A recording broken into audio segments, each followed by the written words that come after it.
Happy Tuesday, my friends. It's actually Monday for me, and it is raining outside. It's a perfect day to stay in and get stuff done, and I hope you're doing the same. I want to say that there's a lot to go over today with you, and likely the time that you will spend watching this movie and then doing the work, it's going to take you at least an hour. Some of you, you'll watch the video and you'll do 5 minutes and you'll be like, well, I'm done. And some of you will work for an hour and you'll be like, I'm still working. I can promise you that you will get out of it what you put into it. So, and you'll continue to grow if you put your heart and soul into it. Okay, I'm going to share my screen so that I can show you some of what I've been working on and what I think that you are going to find very helpful when you work on it. First of all, it's Tuesday, October 13th, and what you're going to see when you go onto the screen today is this thing called Charts for Writing to Keep in Your Notebook. And in there is a narrative writing checklist. It looks like this. I would like for you to print that out. So find a way to do it. And because that's going to live in your notebook.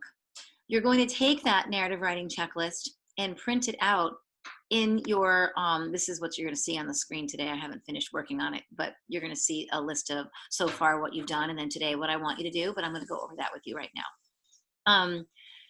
But it's going to look something like this. Let me put this down here.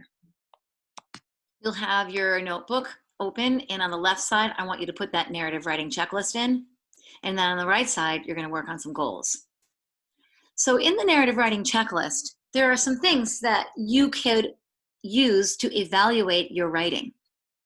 So I'd like for you to open up your notebooks today and look through all the beautiful writing that you've done so far. You have lists and you have writing off of pictures, and you've got a couple of pieces of writing about a special place in your life and a special person in your life. And you should have no fewer than 5, 6, maybe 7 or more pieces of writing in your notebook at this point because of the work that we've been doing. I'd like for you to use this narrative writing checklist against one of them. So take that one notebook entry that you feel that you really worked hard on, the one that you feel really proud of, and ask yourself, how am I doing? Basically, we had a mayor years ago. He used to do that. He used to walk around the streets of New York and say, "Hey, how am I doing?" And he would ask people, and he would use that information from the people that lived in New York to help him grow. You're going to do the same thing. You'll look at your leads and your transitions and your endings and your elaboration and the spelling and the punctuation and see, what do I need to work on? So I looked at some of my writing and I thought, yeah, I could work on my leads because I don't necessarily do a great job with that. I just kind of dive in and start writing. So maybe that'll be helpful. And I can also work on transitions because I really don't do this. Now, I haven't taught you leads and I haven't taught you transitions yet. But a lead is like really writing a beginning that helps readers kind of understand the characters and where they were and what the setting was like. And your transitions are going to help your readers know, like, first this happened and then this happened, as opposed to just like a reflection about how much you love your mom. It's going to help them navigate a story that you're telling us. So I could work on that. Maybe I can work on my paragraphing. Once you make that decision about what you're doing well and what your goals are, you're going to actually write another story. But before you do that, I want you to take that piece of writing that you think is your best, and I want you to give yourself a sort of metaphoric gold star. So look at all the things that you're doing, maybe using this checklist, and say, what am I doing really well right now? And write onto that notebook page what you think was really good about that entry. So you're going to write what you did well. And then I want you to set some goals for yourself. Put the narrative writing checklist into your notebook, and then write on the opposite page the goals that you're going to work on. And then you're going to write a story with the goal in mind, or 2 goals or 3 goals. So I wrote a story today, and I want to share it with you. And I was working on my lead. I specifically made an attempt to write with a lead in mind, how I began my story. And I decided to begin my story with dialogue. You could begin your story with action. You could begin your story with thinking. You could begin your story with describing the setting. Today, I'm going to begin my story with like specifically designed to show dialogue. Here's my story. It's called The Day I Fell Off the Piano Bench. Nan, my mom called, what are you doing? My mom had this way of calling me all the time and asking me what I was doing. I was certain that she knew exactly what I was doing, and the question wasn't really a question that I needed to answer. I'm playing the piano. I was annoyed. Clearly, she knew the answer to her own question.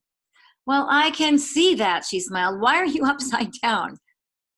So here's the thing. My 12-year-old self used to sit for hours on end playing all that old upright with the nicks and the scratches and the yellowed out ivory keys.